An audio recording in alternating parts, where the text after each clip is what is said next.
Salut à tous, je suis très contente de vous retrouver pour un nouveau podcast. Alors je sais, j'ai un peu du mal à être régulière, on est le 14 mars et je suis là pour vous faire le rendu du mois de février, voilà, donc je suis pas du tout en retard, hein, non pas du tout. Mais la bonne nouvelle c'est que j'ai plein de choses à vous dire, du coup normalement ce podcast devrait être un tout petit peu plus long que les autres et je sais qu'il y en a qui seront très contentes d'apprendre cette nouvelle. Je vais commencer par la couture parce qu'en fait c'est là que j'ai le moins de choses à dire. J'avoue qu'en février j'ai pas été très assidue en couture. J'ai eu mes cours de couture, mais en dehors de ça, en dehors de ces pauses le mardi soir pour coudre, j'avoue que j'ai un peu lâché le rythme en février. En plus, c'est un mois très très court, donc voilà. La dernière fois, j'étais en train de vous parler d'une veste de pyjama. C'est la veste Pierrot Wear Lemonade et je vous parlais de mes galères, entre autres. Donc j'ai quand même pu la finir, cette veste. Elle ressemble à ça. Voilà. Si vous voulez la voir portée, je vous invite à aller sur le blog parce que j'ai fait un article, je vous mettrai le lien en dessous de la vidéo. J'en suis contente, quand même, ouais, mais je vous avoue que je l'ai quasiment jamais portée, parce qu'en fait, je suis pas une fille qui dort avec des vestes de pyjama, ça me tient trop chaud. Après, au niveau de la réalisation, voilà, j'en suis contente quand même, je pense que je la mettrai de temps en temps, comme je vous disais dans l'article du blog, mais bon, voilà, et puis en plus, il aurait fallu la raccourcir, élargir un peu au niveau des hanches, enfin bref. Voilà, ça m'a appris quand même à poser du passepoil, et elle est pas inutile, cette veste, mais j'ai eu beaucoup trop de galères pour qu'au final j'en sois vraiment contente. Par contre j'ai pu finir en février mon teddy et ça j'en suis vraiment fière. Le voilà mon petit teddy. Il est fini, il est doublé, il est porté, il est adopté.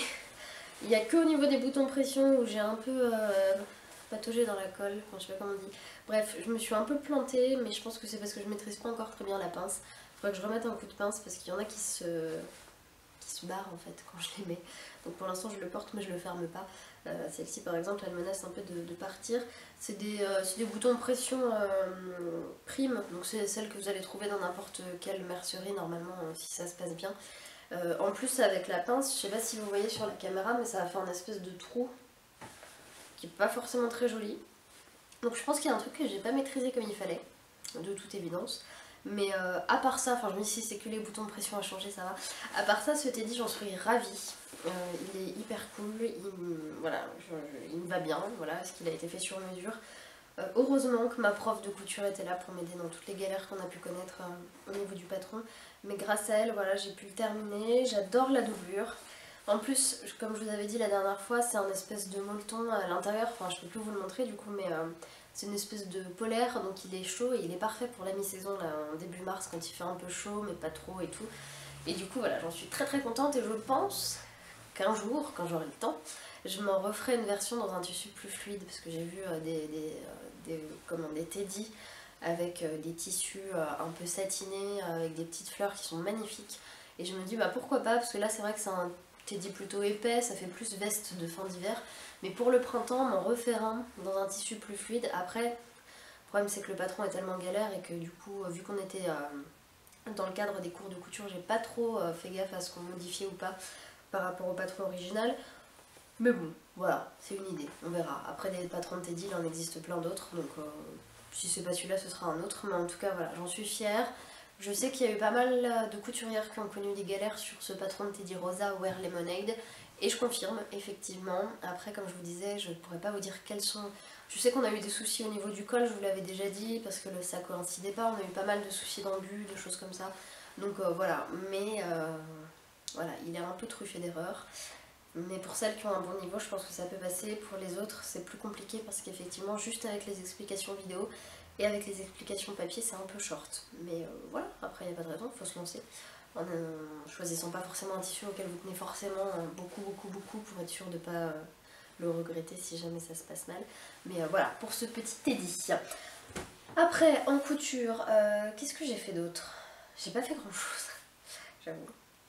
J'ai découpé les pièces pour me refaire un pantalon de pyjama Julio Wear Lemonade. Vous savez, celui que j'adore particulièrement pour le coup. C'est un tissu que je vous avais montré la dernière fois. Bon, là vous le voyez sur l'envers, mais c'est un tissu pareil qui a un fini un peu satiné qui à mon avis sera parfait pour ce genre de pièces. Donc c'est coupé, il n'y a plus qu'à. Ça va me prendre quoi, allez, on va dire 1 heure de couture, sauf que bah, ça va faire 3 semaines qu'il est coupé et que je n'ai toujours pas eu 1 heure pour faire de la couture devant moi, voilà.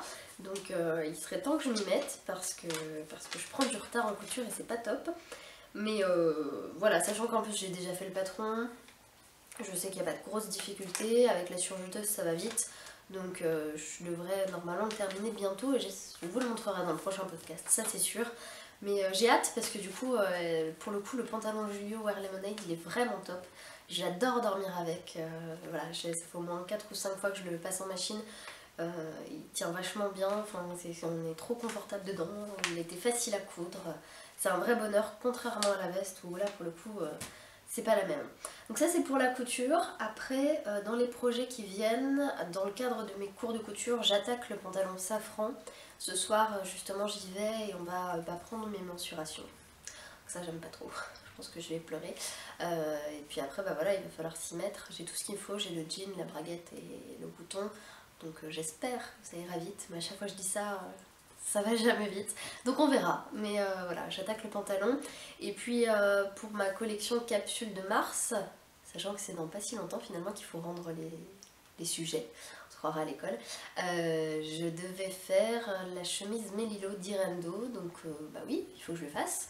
Sachant que le patron il est toujours dans sa petite pochette, donc voilà, il va falloir que je le découpe, que je coupe le tissu, enfin tout le tralala. Mais ça c'est pareil, si je prends le temps de m'y mettre un bon coup, en une après-midi c'est fini. Mais voilà, si vous avez des heures de temps en rab à me donner, hein, je suis preneuse. Donc voilà, bon ça c'est pour la couture et comme vous le savez de toute façon la couture ça prend beaucoup de temps. Et on peut pas coudre n'importe où, contrairement au tricot. Parce qu'en fait ce qui m'a vachement pénalisée en février c'est que j'ai fait pas mal de déplacements pour le boulot. Donc j'ai passé pas mal de temps hors de chez moi et autant vous dire que quand je rentrais à la maison, j'étais fatiguée. Donc j'avais pas le temps de coudre. Par contre, dans les transports et à l'hôtel, j'ai pu tricoter. Donc, petit point, gilet torsade. Parce que vous l'attendez à chaque fois ce gilet torsade, hein, je sais. Donc j'ai fini la deuxième manche dont je vous parlais la dernière fois, celle qui est donc aux bonnes mensurations, avec les bonnes diminutions comme il faut. Oula, ouais, il va falloir le bloquer celui-là parce que c'est pas toujours régulier. Mais voilà, donc ça c'est la manche telle qu'elle devait être. J'ai du coup dans la foulée détricoté la première manche qui n'était pas aux bonnes mensurations. Et je fais une pause parce que comme je vous disais la dernière fois, ce gilet je l'adore mais il est très prenant. Et je peux pas le finir d'une traite parce que je pense que je deviendrai folle. Donc il me reste plus qu'une manche à faire, je sais que c'est rien du tout. Ensuite il faudra le bloquer et puis il faudra rajouter les pattes de boutonnage et puis le col je crois. Enfin quasiment 3 fois rien. Mais voilà, tant pis, je me dis je préfère le finir, allez, quitte à prendre 3 ans pour le faire, mais je m'en fiche. Parce que j'ai pas envie de m'en dégoûter, j'ai envie de le porter. Donc il sera fini, hein, je pense que d'ici cet été il sera fini ce gilet. Ce qui sera vachement utile, vous me direz.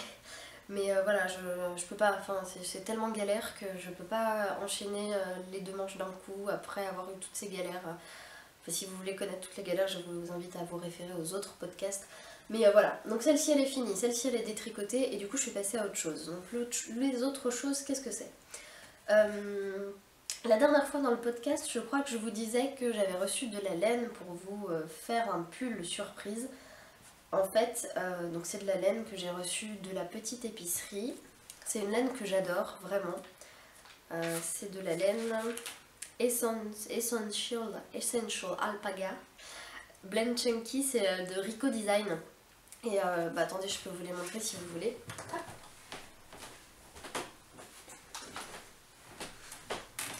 Ben voilà, c'est celle-ci. Et c'est une laine qui est vraiment hyper agréable à tricoter.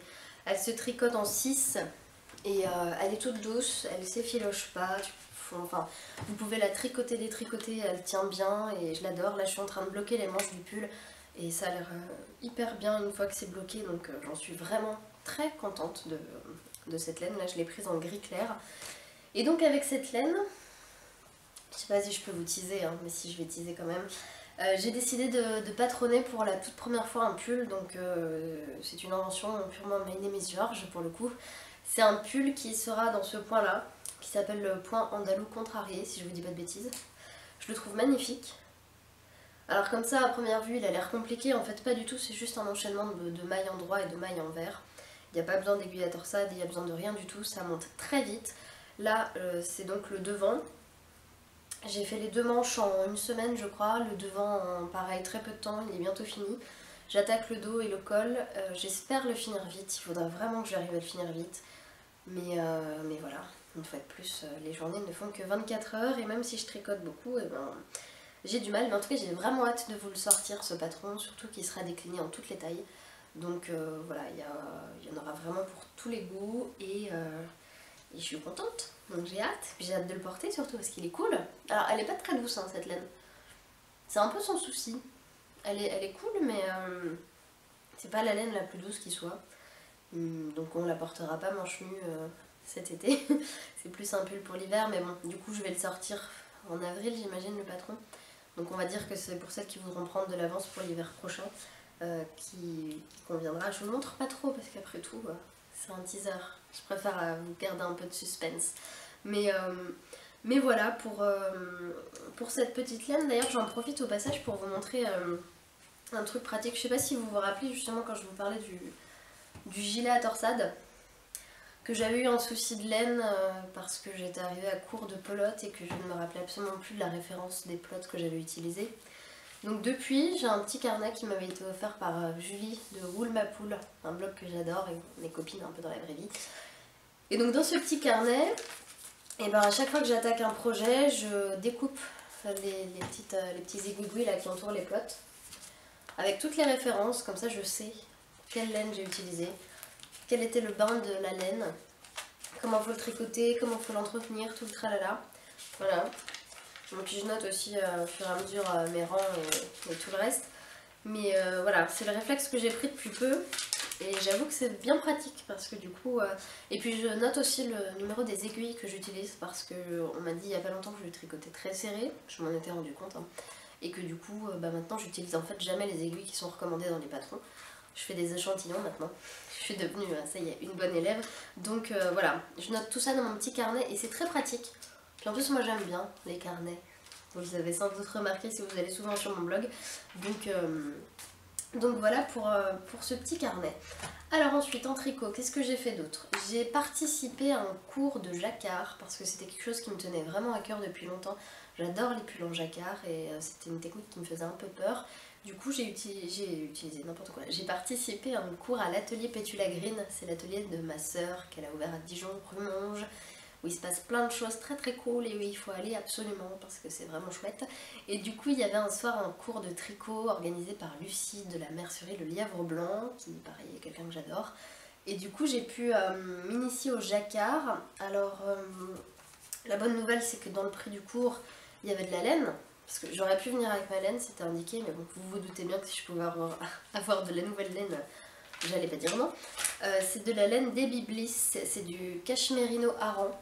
Je vous le mets là. De toute façon, je remettrai les références en bas de la vidéo.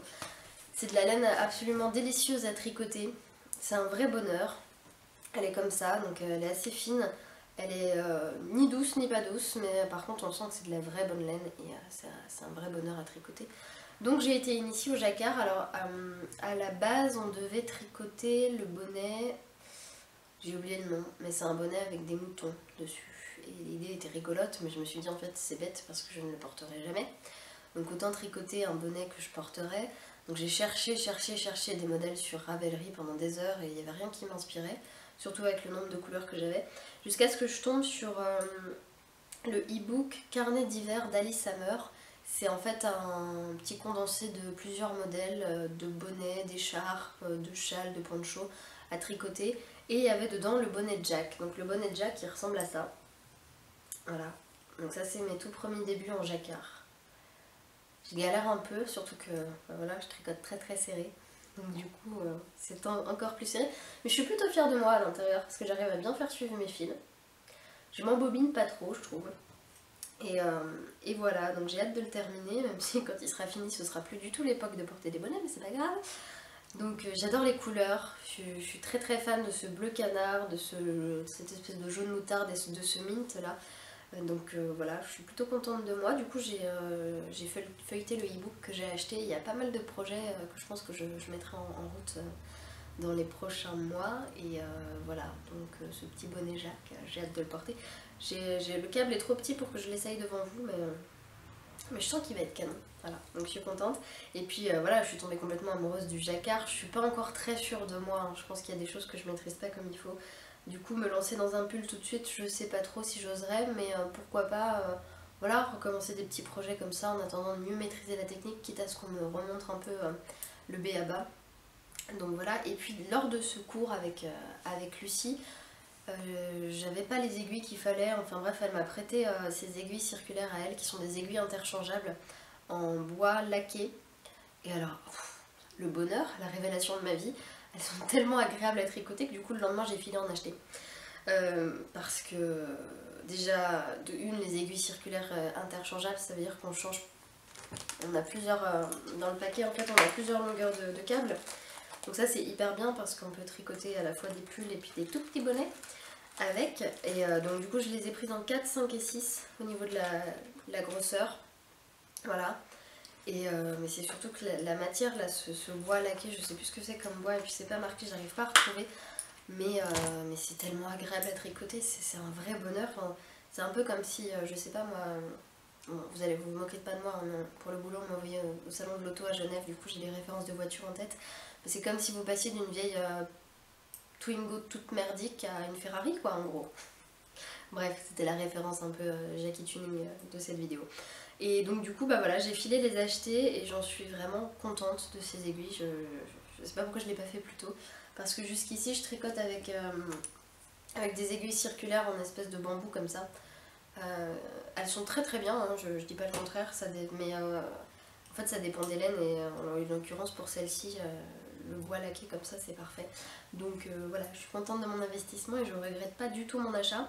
Je pense juste que à long terme j'essaierai d'étouffer un peu mon pack pour avoir plus de taille. Mais bon, de toute façon je tricote essentiellement en 4, 5 et 6, donc ça risque de pas trop me pénaliser jusqu'ici. Et puis c'est la première fois aussi que j'utilise des anneaux marqueurs. Les miens ils sont jolis, c'est des petits cœurs, je sais pas si vous voyez. Je les avais achetés à New York chez Pearl et je m'en étais jamais servi jusqu'ici et du coup voilà. Donc waouh, que de progression, un seul bonnet, du jacquard, des anneaux marqueurs et des nouvelles aiguilles. Incroyable. Donc ça c'était pour les nouveautés. Et puis en tricot, ce n'est pas tout. Bah non parce que évidemment, sinon ce serait pas drôle. J'ai coupé la vidéo parce que vous savez qu'au bout de 20 minutes mon appareil photo coupe et donc au lieu de me couper la chic j'ai décidé d'anticiper. Voilà. Donc je vous disais qu'en tricot c'était pas tout et effectivement j'ai lancé un nouveau projet. Je sais pas trop ce que ça va donner. En fait c'est mon grand frère qui va être papa dans pas longtemps, c'est-à-dire dans 10 jours, donc il serait temps que je me speed un petit peu. Et j'ai décidé de tricoter une espèce de... comment on pourrait appeler ça ? C'est un mélange entre une couverture et une cape pour bébé. En gros, c'est comme une cape qui mettrait comme ça, avec une capuche et des oreilles d'écureuil. C'est hyper mignon. C'est vraiment genre le truc le plus mignon que j'ai vu ces derniers temps, je crois. Et c'est un patron, pardon, que j'ai trouvé sur Yarnspiration. Vous savez, c'est le site en anglais sur lequel je me fournis pas mal, avec des patrons gratuits en anglais. Et du coup... j'ai trouvé ce patron là et je suis allée à la mercerie La Belle Étoffe à Dijon pour demander conseil pour de la laine et j'avoue que celle que j'avais trouvée elle était un peu trop chère, sachant qu'il m'en faut pas mal pour faire la couverture. Du coup on m'a conseillé de partir sur une espèce de laine un peu hybride qui ressemble à ça. Alors ça, je sais pas si ça rend très bien à la vidéo mais en gros on dirait un fil polaire, comme de la polaire. Et c'est très doux au toucher, c'est un peu satiné visuellement parlant et j'étais pas hyper convaincue mais la vendeuse a su me convaincre en me montrant un exemple qu'elle avait tricoté elle d'une couverture et en me disant qu'effectivement pour un bébé c'est pas forcément plus mal que d'utiliser de la laine parce qu'au moins on est sûr que ça gratte pas et c'est vraiment tout doux. Donc je suis partie là-dessus. Niveau coloris il n'y avait pas beaucoup de choix, il y avait beaucoup de gris et de marron et de rose et comme c'est un petit garçon, bah à contre-cœur je suis partie sur du bleu layette, j'aurais voulu un truc plus fun mais voilà. Donc du coup voilà, et j'ai commencé à tricoter. Alors sur le patron à la base je suis censée faire un bord en point mousse et moi le point mousse j'aime pas ça, donc j'ai fait un bord en côte et puis ensuite c'est un point d'astragan, je sais plus. Donc ça ressemble à ça pour l'instant, c'est très très très galère à tricoter. Alors je sais pas si ça vient justement de mes aiguilles ou de la laine, mais je galère et je prends aucun plaisir à tricoter ce truc. Donc j'ai hésité à me dire, bah tant pis, va racheter de la laine, de la vraie laine, pour faire cette petite couverture, mais en même temps je me dis c'est dommage parce que celle-ci effectivement elle s'adapte bien. Donc j'attends de voir, je vais tricoter un peu et puis je vais voir ce que ça va donner au niveau du rendu. Parce que c'est plus l'aspect final qui me fait peur. Parce que je sais pas trop ce que ça peut donner. Parce que c'est un peu bizarre à tricoter comme matière. Mais voilà, donc ça, bon, pour l'instant j'en suis très loin de ma couverture. Il est pas près de... D'ailleurs je me dis qu'elle est vraiment très grande. Mais bon bref, c'est pas grave, ça durera longtemps. Donc on verra au fil des rangs si ça rend quelque chose de sympa ou pas du tout. Je verrai ce que ça donne. Mais voilà, du coup j'ai 3 pelotes comme ça. Normalement c'est assez pour finir la couverture et la capuche et les oreilles. Donc on verra ce que ça donne. J'espère la finir vite. Il faut que je la finisse vite de toute façon.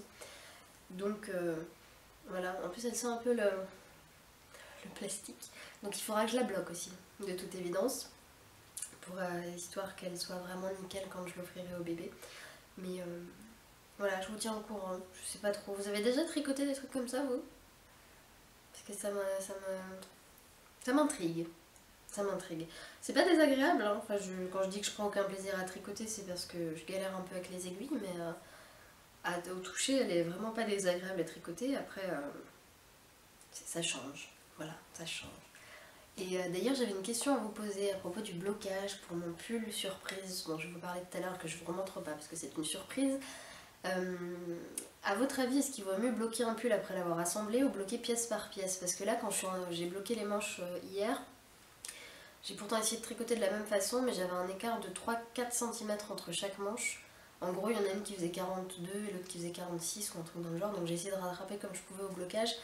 Mais je me dis, est-ce que pour éviter ça, il vaudrait pas mieux assembler tout le pull et le bloquer une fois qu'il est cousu, plutôt que de tout bloquer pièce par pièce? Donc je sais pas, vu que je suis encore une grande débutante en blocage, si vous avez des conseils et des expertises à me donner, je suis preneuse. Voilà. Donc ça c'était pour le tricot. Et puis un dernier truc à vous dire, c'est que j'ai fait encore à l'atelier Pétula Green un atelier broderie. Alors j'en avais déjà fait l'année dernière, 2 fois. Et je sais pas si vous avez vu sur Instagram, puis je vous l'avais montré dans les podcasts avant Noël. J'avais aussi brodé un peu à l'arrache des pochettes pour offrir. Et c'est vraiment un art que j'adore, la broderie. Même si c'est très minutieux, que ça demande beaucoup de patience et qu'évidemment c'est 2 qualités que j'ai du mal à maîtriser. Mais du coup j'ai refait un atelier vendredi avec ma maman. Et c'était très chouette. Et du coup on a brodé des petits flamants roses. Donc je ne l'ai pas terminé. Ça ressemble à ça. Donc c'est vraiment tout bête, hein. C'était histoire d'apprendre ou de réapprendre les bases de la broderie, donc les points de tige, les points arrière, les points tralala, les points lancés. Donc il faut que je le termine, mais j'ai vraiment plus grand chose à faire. Il faut que je finisse ce petit bout là, que je remplisse le bec, et puis je crois que j'ai les 2 parties là à remplir, et après ce sera fini. Mais c'est vraiment quelque chose que j'adore, la broderie. Je prends beaucoup de plaisir à broder. Même si en fait quand j'en avais fait avant Noël, c'était de manière très peu conventionnelle, parce que c'était un peu au feeling, on va dire, comme je sentais qu'il fallait broder. Du coup j'ai un peu du mal à être régulière dans les points de chaînette, les choses comme ça. Mais c'est quelque chose que j'ai envie de développer dans les années qui viennent, et que je ne vais pas laisser tomber de sitôt. Voilà, donc pour les projets pour la suite en couture, je vous l'ai déjà dit. En tricot, je pense que là j'ai déjà de quoi m'occuper un petit peu. C'est-à-dire finir la couverture du bébé, finir le bonnet Jack d'Alice Hammer, finir le pull, bloquer tout ça. Et puis une fois que j'aurai fini ces 3 choses-là, je pense que je recommencerai la manche du gilet parce qu'il est temps que je le termine. Surtout que j'ai un autre projet de gilet qui attend depuis plus d'1 an, que j'ai toujours pas lancé et que j'ai très hâte de faire. Donc voilà, on va voir comment je m'organise au mois de mars, sachant qu'il est déjà bien entamé, pour réussir à finir tout ça, mais je suis confiante, hein, je vais y arriver. Oui, j'y arriverai. Voilà, donc n'hésitez pas à me dire si ce podcast vous a plu. Normalement il est un chouille plus long que ceux d'habitude, donc ça contentera celle qui a été frustrée parce que c'était trop court. N'hésitez pas à suivre le blog parce qu'en fait c'est là que je vous donne le plus de nouvelles en général. Je suis très active aussi sur Instagram. Souvent je fais des petits points tricot pour vous montrer où j'en suis dans mes avancées. Voilà, le blog vous pouvez le retrouver aussi sur Facebook, hein, c'est toujours pareil, hein, My Name is George avec un S à la fin. Et puis dites-moi en commentaire si ce podcast vous a plu. N'hésitez pas avec les conseils sur le blocage, je suis vraiment preneuse si vous en avez. Et puis je vous retrouve très vite pour un nouveau podcast. En attendant, je vous fais plein de gros bisous.